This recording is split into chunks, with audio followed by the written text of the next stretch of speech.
assholes.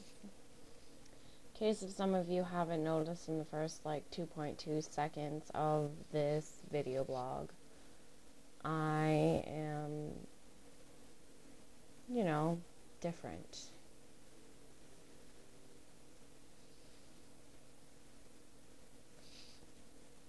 Can you tell me what it is? What's so different about me?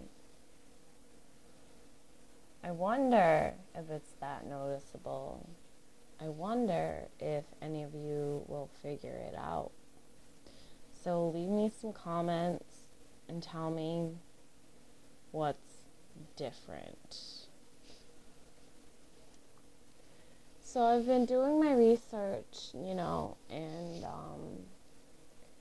figured since basically I don't ever really make any video blogs that are of any importance, that I would make a video blog about marijuana.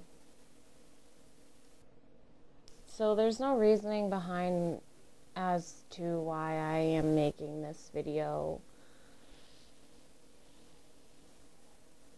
You know, it's fucked up that people have a lot of misconceptions about marijuana, you know, especially people who don't smoke it or touch it or eat it or do whatever it is you can possibly do with it,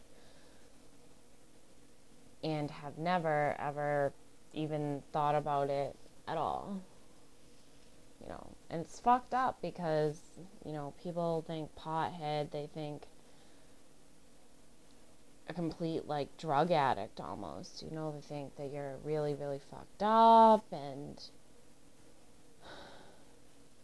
it's just stupid. Anyways, this is when shit starts to get real serious, you know. There are countless street terms for marijuana, including pot, herb, weed, grass, widow, ganja, and hash. You know, cannabis, bud, trees, etc. You know what I'm saying.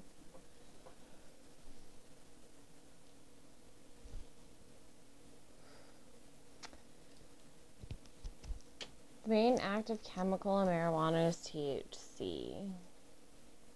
The membranes of certain nerve cells in the brain contain protein receptors that bind to THC. Once securely in place, THC kicks off a series of cellular reactions that ultimately lead to the high that users experience when they smoke marijuana.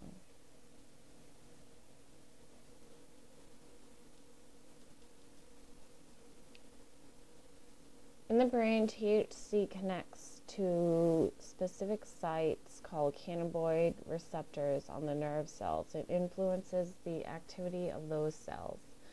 Some brain areas have many cannabinoid receptors, others have few or none. Many cannabinoid receptors are found in parts of the brain that influence pleasure, memory, thought, concentration, sensory and time perception, and coordinated movement. So that explains why I'm such a fucking klutz. Short-term effects of marijuana can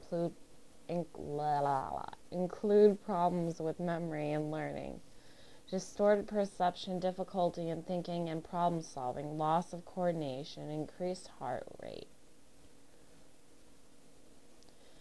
Research findings for long-term marijuana abuse indicate some changes in the brain similar to those seen after long-term abuse of other major drugs. For example, cannabinoid THC, synthetic forms of THC, withdrawal in chronically exposed animals leads to an increase in activation of stress and changes in the activity of nerve cells containing dopamine. Dopamine neurons are involved in the regulation of motivation and reward, and are directly or indirectly affected by all drugs of abuse.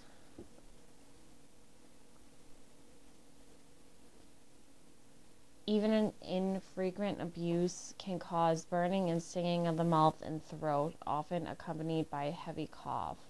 Someone who smokes marijuana regularly may have many of the same respiratory problems that tobacco smokers do,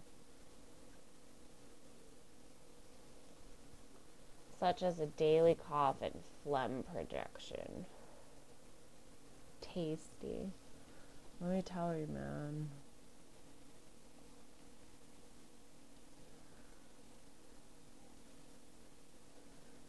Okay, dudes. It says here that, like, marijuana kind of affects your social life. Now, have you mind, like, yeah, I smoke. But, and yeah, I do not have a social life aside from my boyfriend. But that's only because I'm not in school. I know tons and tons and tons and tons and tons and tons of people who have tons of friends who smoke, you know? And people think that you can't be smart if you smoke pot. That's not true. A lot of very, very, very, very, very important people, you know, in history who have, like, basically changed our lives have smoked pot. John Lennon,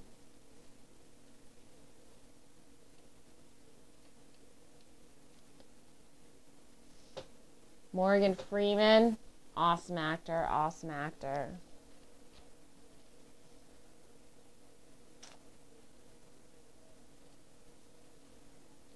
Sarah Silverman smokes weed. Arnold Schwarzenegger used to smoke weed.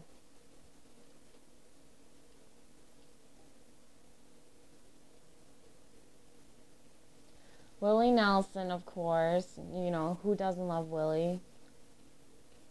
Daryl Hannah.